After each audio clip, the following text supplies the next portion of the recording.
Mm. Oh, hi, we are live. Okay, hello, viewer. Thank you for joining us once again on Real Talk Show hosted by Violet Mbiti. On this particular show, we host diverse change makers from across the African continent who are doing amazing projects in Africa. So today, we are joined by Sarah Munyi, a remarkable change maker who started initiatives, and the initiatives even led her to even being awarded, even globally, for the amazing work she's doing. So welcome to the studio, Sarah. Kindly introduce yourself to the viewers so that they can get to know you more. Thank you so much, Violet. I'm so honored to be to grace your show today, and I'm really excited. I hope you can get me loud and clear. Yeah. Fantastic. So yes, Sarah Munyi is my name, and I am the president of Youth in Africa. I am an advocate for youth empowerment, and I'm a thought leader in different areas in leadership, in change management, and in personal development. And Youth in Africa is a Pan-African organization that focuses on skills development to the youth. We usually equip youth with relevant skills in the 21st century to make them more resourceful, make them more competitive, and more independent, because we really need to build independence around young people, and we really need to build independence in Africa.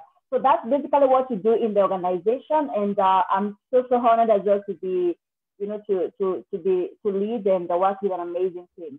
Yeah. Great. So kindly share with us the projects you have implemented or are currently implementing as the president of Youth in Africa organization.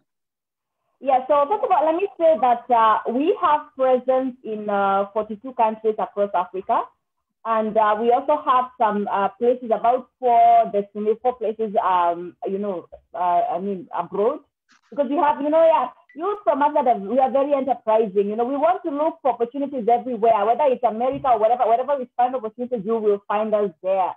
So we have programs we have started here in Africa. We have a program that we call the Grassroots Leadership Program, where we believe that leadership needs to be in the grassroots. So we go to the villages across the continent, just training youth with leadership skills, for them to be more responsible, for them to have a sense of ownership in the development of their villages, their societies, their economies, their countries, and the continent as well. We believe that wherever you are is Africa, is the world that needs change, that needs transformation, So we usually have that program, and so far we have done it here in Kenya. We actually have physical, we have the physical sessions and trainings that we do. We have done a lot here in Kenya, Nairobi, Kirinyaga County. We have done a lot in Benin, Benin Republic in West Africa. We have done some as well in Congo. We have done in the Gambia. We have done the program in Sudan. We have done it in Malawi. We have done in several countries, Botswana. This week we are going to be doing it in Ghana, because when the pandemic struck, we had to really be innovative and come up with ways to still continue the program now virtually. So we haven't been on the ground very much because of the pandemic, but that is something that we'll be going back to in 2021. So that's what we have been doing, really building leadership, because we believe that everyone has the ability to lead. So it's the capacity to lead that we build. Leaders are born, but leadership is developed. It's the leadership that we develop in these young people. And we always say, we're always complaining about our leaders. They're not giving us opportunities. So we don't want to keep on complaining and we're not doing anything about it. We want, when an opportunity comes and the youth get a chance, we actually have the leadership skills, we have the vision, and we can be able to really lead our societies, lead ourselves, and lead our country. Oh, awesome. So kindly share with us the partners that you are working with, or even the donors who are supporting your initiative. Okay, so right now, actually this year we have really been partnering a lot. We have been looking for partnerships a lot. But I want to say, well, we are an NGO, so of course we rely on donor-funded, initiatives. But so far we started with, just membership. The membership, the members themselves, they fund their activities, because we must take ownership first, as youth. We cannot always be stretching our hands, looking everywhere, funds everywhere from Europe, and we are not doing anything about it ourselves. For you to be helped, you must first of all show what you have been able to do yourself. So right now, what we have done, some of the funds that we have really received are from members, because we have registration and all that, and so we have really been encouraging our members to first of all, be the first ones to donate into their cause, because we are the ones who benefit as youth.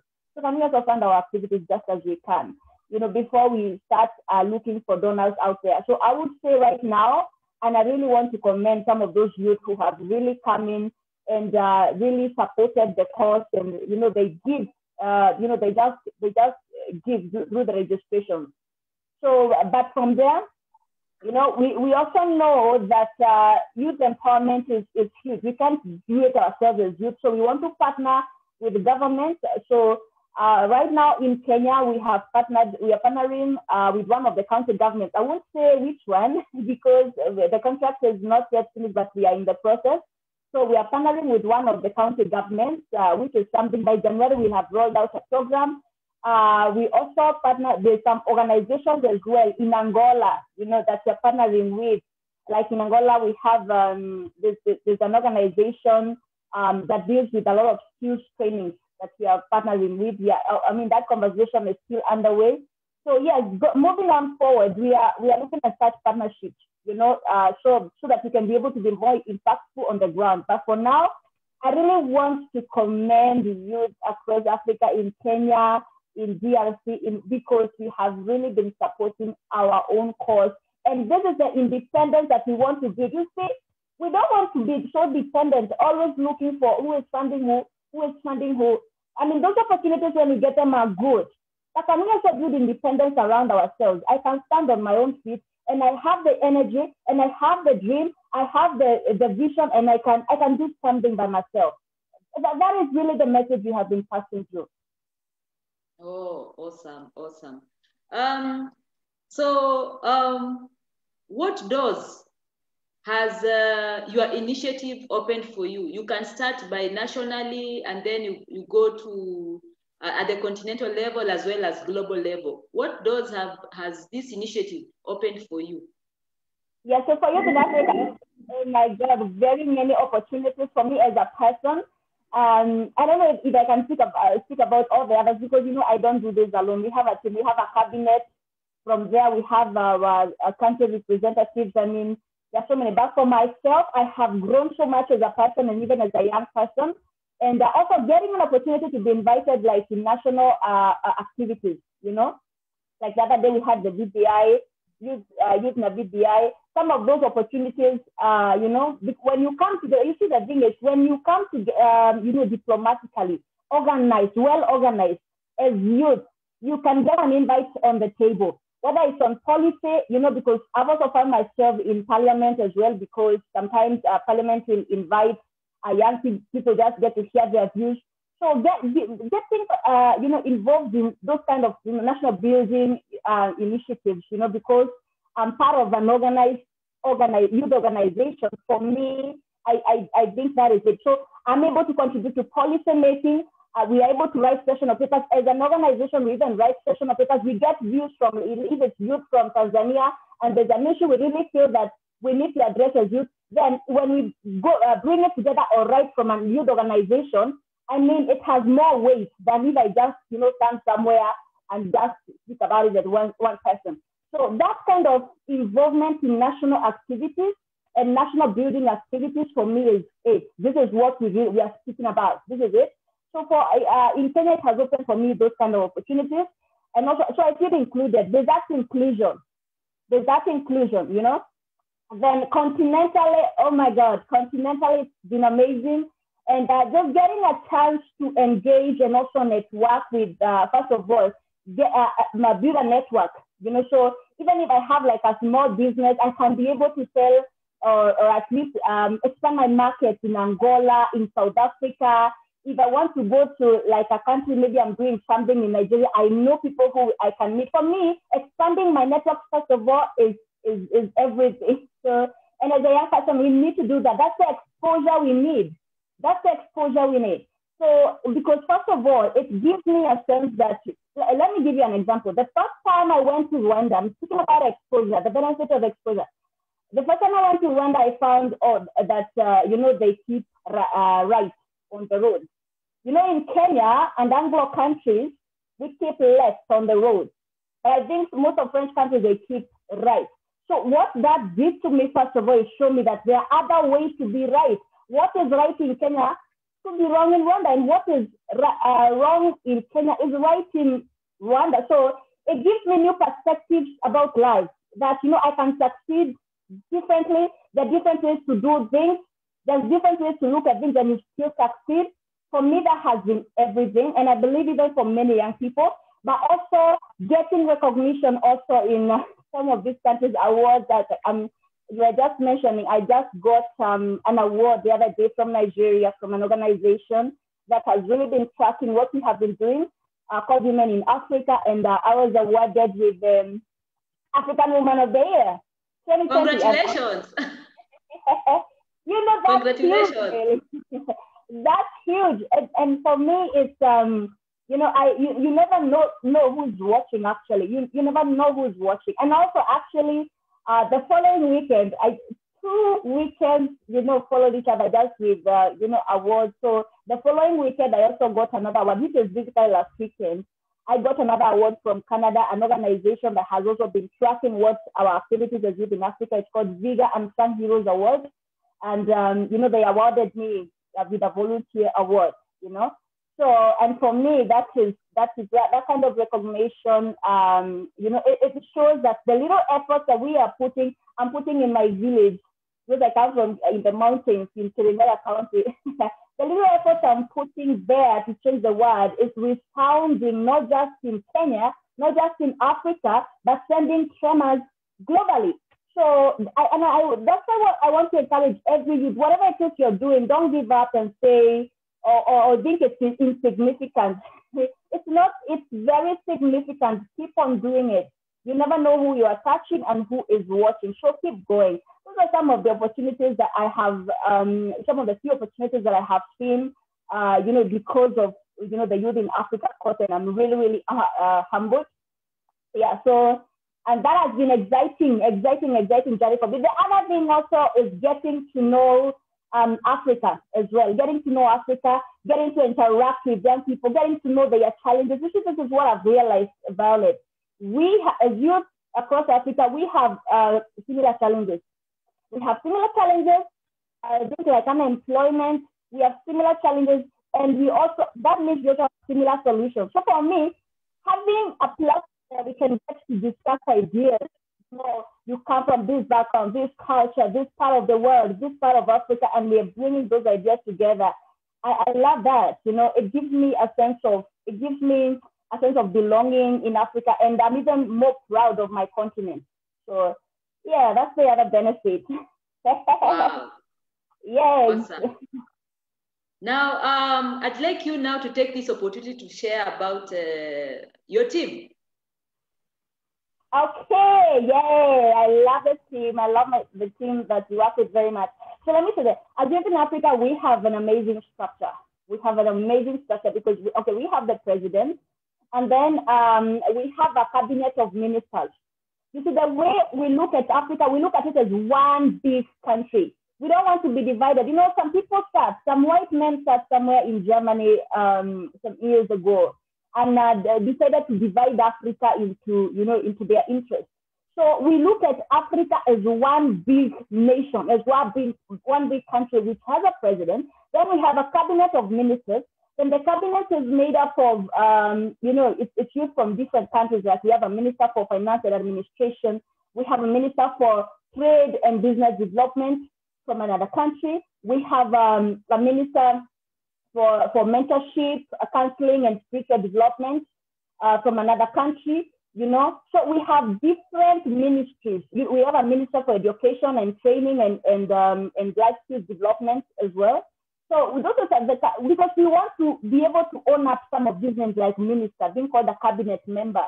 For a youth to be called a cabinet member in any country, you're a minister, you have to be 65 and 65. So we want to own up some of these names and the responsibility that comes with it when we are youth. From there, the cabinet level, we have now we have the governors. The governors usually are in charge of like a region, like the East African region. So a governor will oversee activities across like East Africa, all the countries that are on Eastern Africa, or all the activities that are on the SADC region. So we have the governors. From there, we have the heads of state. The head of state represents a specific country.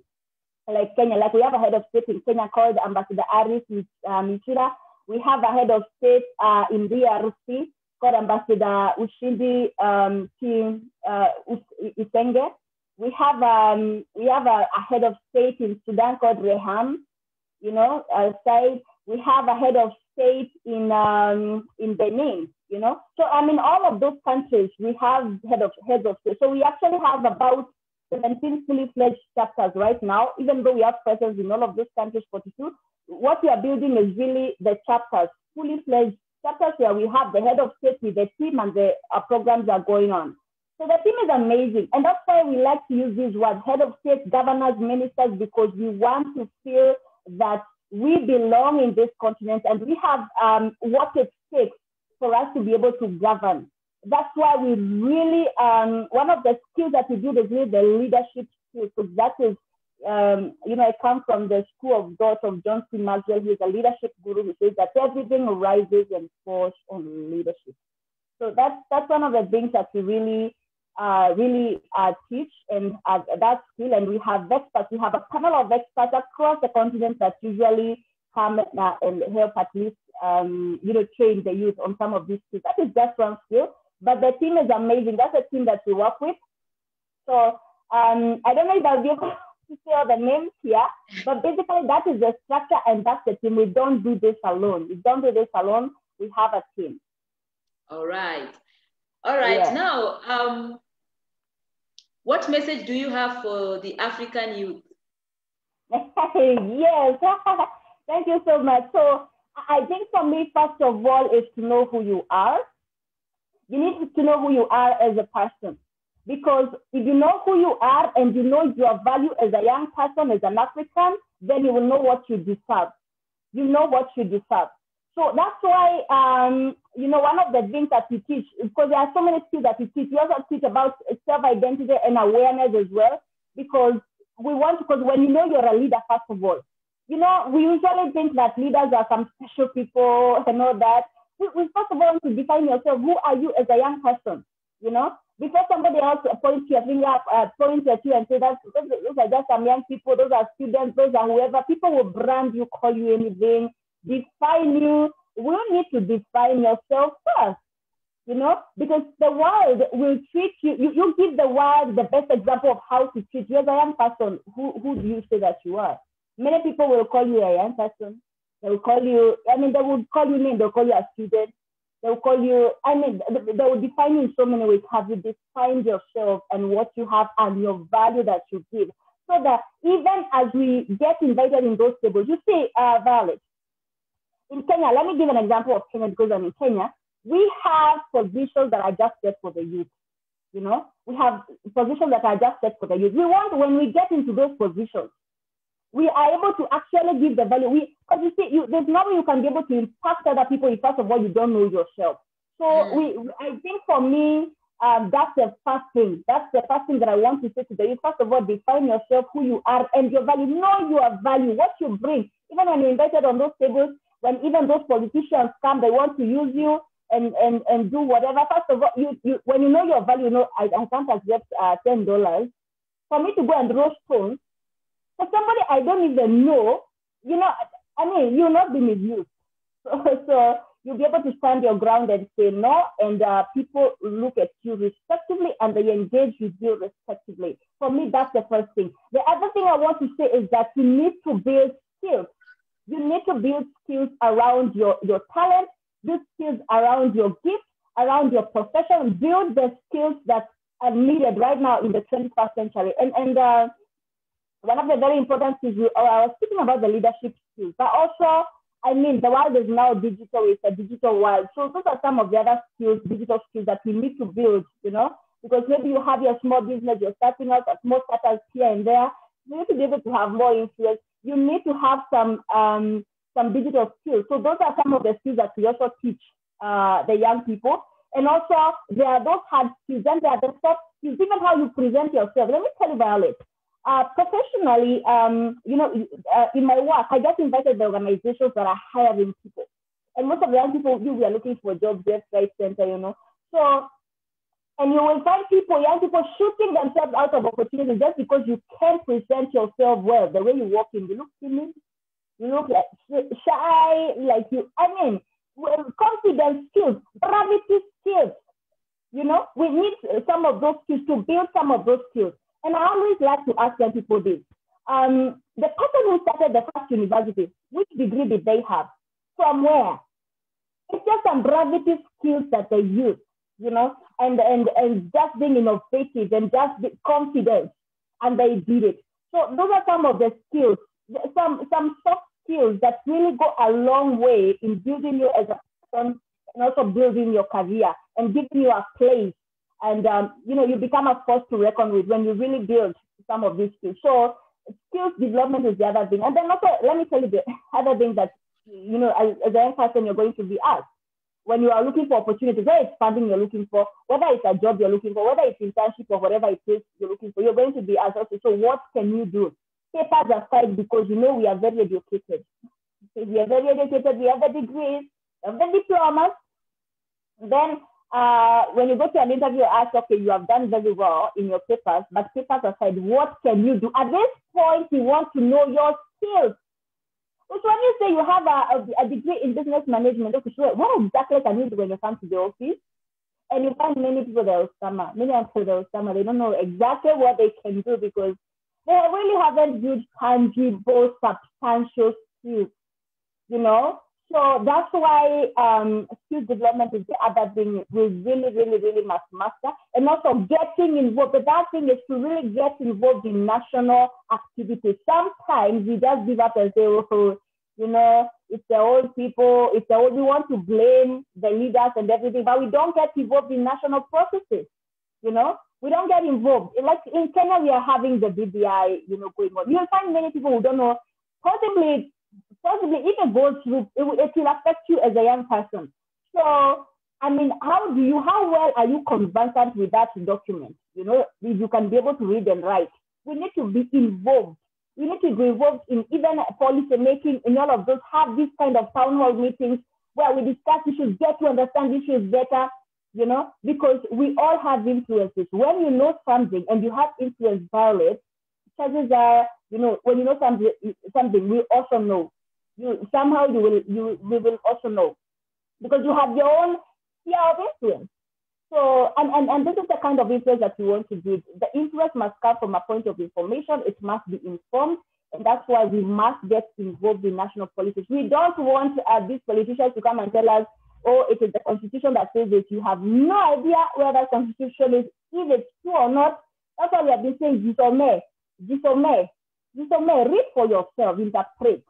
Yeah, so those are the three main things that I think as young people in this age, whether you are in Kenya, whether you are in Madagascar, whether you are in Guinea, those are some of the things we need to do for us to really stand out and for us to really be engaged in national building.